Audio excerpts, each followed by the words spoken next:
Now, as we know, this inguinal ligament is the lower free border of the external oblique aponeurosis, and this inguinal ligament, it is also called as Poppard's ligament. So for the understanding of the inguinal ligament, let's see this schematic figure. This is the anterior superior iliac spine, and here this is the pubic tubercle and the pubic crest with the pubic symphysis, and here this is the part of the obturator foramen. So this inguinal ligament, it extends from the anterior superior iliac spine to the pubic tubercle, and it is the lower free margin of the external oblique aponeurosis. And this lower free margin of the external oblique aponeurosis, it is grooved in its upper surface, so it looks like this. So this inguinal ligament, which is a lower free margin of the external oblique muscle, which has a grooved upper surface, so it is concave superiorly. This inguinal ligament, it is around 12 to 14 centimeter in length, and it passes downward, forward and medially, where the lateral half of this inguinal ligament, it is passing downward and medially, while the medial half of this inguinal ligament, it is nearly horizontal. The lower part of this inguinal ligament, it is convex towards the inferior side because of the attachment of the fascia lata with its inferior surface. When we see the expansions of this inguinal ligament, it has 3 expansions, and let's see all these expansions one by one. At the medial part of this inguinal ligament, one extension of this inguinal ligament, it is called as the lacunar ligament, which is triangular in shape, and this ligament, it extends from the pubic tubercle and passes laterally and attached with the medial part of the pecten pubis. This lacunar ligament, it is also called as Glimbernet's ligament. This lacunar ligament, it is triangular in shape and having the apex, which is situated at the pubic tubercle. The base, it is free and it is concave laterally, and it is going to form the medial boundary of the femoral ring. The upper surface of the lacunar ligament, it is going to form the floor of the inguinal canal, which we are going to see later on. One another expansion of this inguinal ligament, which is the continuation of this lacunar ligament laterally, and this fibrous lateral expansion of the lacunar ligament, that is called as the pectinate ligament, because it is present over the pecten pubis and it extends up to the iliopubic eminence. This pectineal ligament, it is also called as Cooper's ligament because this ligament, it is useful for the repair of the inguinal hernia, which was suggested by the Cooper.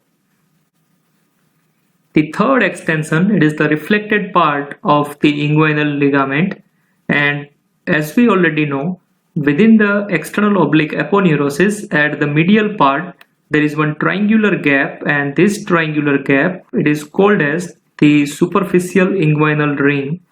So this is the superficial inguinal ring, which is nothing but it is the gap within the external oblique aponeurosis. This superficial inguinal ring having one superior crush and one inferior crush. The superior crush, it is medially present. This inferior crush, it is laterally present, and both these crush, they are attached firmly at this apex by the intercrural fibers of the external oblique muscle. This inferior crush, or it is also the lateral crush, it is attached with this pubic tubercle, while the superior crush or the medial crush, it is attached with the pubic symphysis. Some fibers from this inferior crush of the superficial inguinal ring, they passes upward and medially and passes superficial to the conjoint tendon and going to attach with the linea alba, which is present somewhere here. and they are going to continue with the similar fibers of the opposite side. And these fibers are called as the reflected part of inguinal ligament. And this reflected part of the inguinal ligament, it is also called as third crush of the superficial inguinal ring. So we have seen three extensions: the lacunar ligament, it is also called as the Glimbernett's ligament. The second extension of the inguinal ligament is the pectineal ligament, it is also called as the Cooper's ligament. And the third extension is the reflected part of the inguinal ligament, and it is also called as the third crush of the superficial inguinal ring. Now let's see the structures attached to the inguinal ligament. This is the schematic figure of the inguinal ligament having an upper grooved surface, where the lower surface of this inguinal ligament gives attachment to the fascia lata of the thigh. The grooved upper surface of the inguinal ligament provides attachment of three structures in the lateral 2/3 portion. So we can say this is the lateral 2/3 portion, where it gives attachment to the internal oblique muscle, and this internal oblique muscle, it is situated deep to the external oblique muscle. In the lateral 1/3 portion, in this area, it gives attachment of the transversus abdominis muscle. And in the middle 1/3 area, so this is the area where this inguinal ligament upper grooved surface, it gives attachment to the cremaster muscle. So these are the three structures which are attached with the upper grooved surface of the inguinal ligament. So here on the posterior margin, one extension of the inguinal ligament, it is the lacunar ligament, which is just like this. And this lacunar ligament, it is going to form the medial boundary of the femoral ring. And this femoral ring, it is the medialmost compartment of the femoral sheath. So when we see the structures attached with the posterior margin of the inguinal ligament, we can divide the structures which are attached lateral to the femoral sheath, the structures which are attached along with the femoral sheath, and the structures which are attached to the inguinal ligament medial to this femoral sheath. So when we see the structures attached lateral to the femoral sheath, we can say that there are two fascias, and this fascia are the fascia transversalis, which is anteriorly situated, and one more fascia is there, and that fascia, it is the fascia iliaca, which is situated little bit posteriorly. And anterior to this femoral sheath, the inguinal ligament provide attachment of these same fascias. The anterior wall of the femoral sheath, it is going to be formed by this fascia transversalis, while the posterior wall of the femoral sheath, it is going to be formed by fascia iliaca.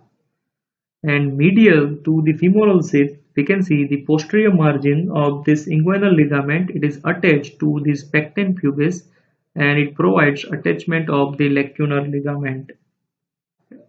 At the line of the fusion of this fascia transversalis and fascia iliacas with the inguinal ligament, there is one deep circumflex iliac artery passes laterally behind the inguinal ligament. So here we can draw this artery. So all these are the structures attached to the inguinal ligament. Now let's see the relations of the inguinal ligament. In this figure here, this is the inguinal ligament which extends from the anterior superior iliac spine to the pubic tubercle. This inguinal ligament, it is related anteriorly with the skin and the superficial fatty layer and the deep membranous layer of the superficial fascia, and then the external oblique aponeurosis lower free margin is going to form the inguinal ligament.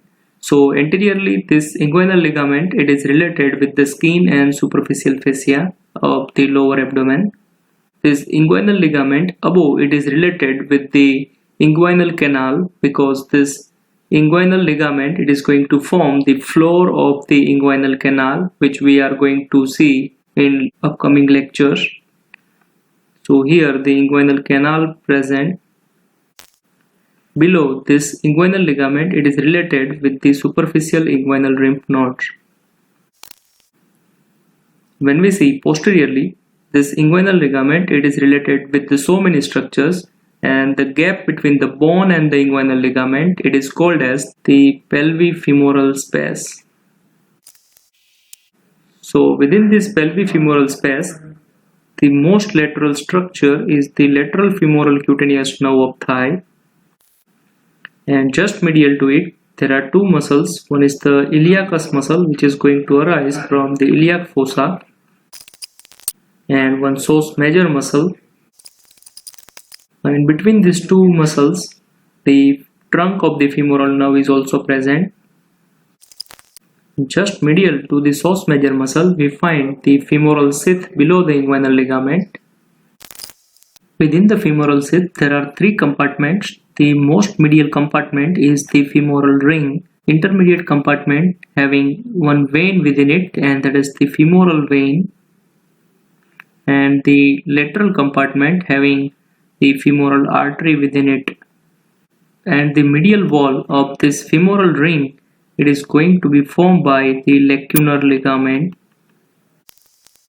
And one more muscle is present just anterior to this lacunar ligament, and that muscle, it is the pectineus muscle, which is going to arise from the pecten pubis and going to insert over the femur. So all these are the structures which are present within the pelvifemoral space from lateral to medial side. So let's see the schematic image for that. This image is the pelvifemoral space image. When we see the space from above, and here this is the anterior superior iliac spine, and just lateral to it there is one nerve, and that is the lateral femoral nerve of the thigh. Just medial to it we find the iliacus muscle and the psoas major muscle. In between the two we find the trunk of the femoral nerve, and just medial to it we find this is the femoral sheath. Within the femoral sheath we find this is the femoral artery, femoral vein, and most medial compartment this is the femoral canal. And from the pecten pubis we find this muscle, this is the pectineus muscle. So this is all about the relations of the inguinal ligament.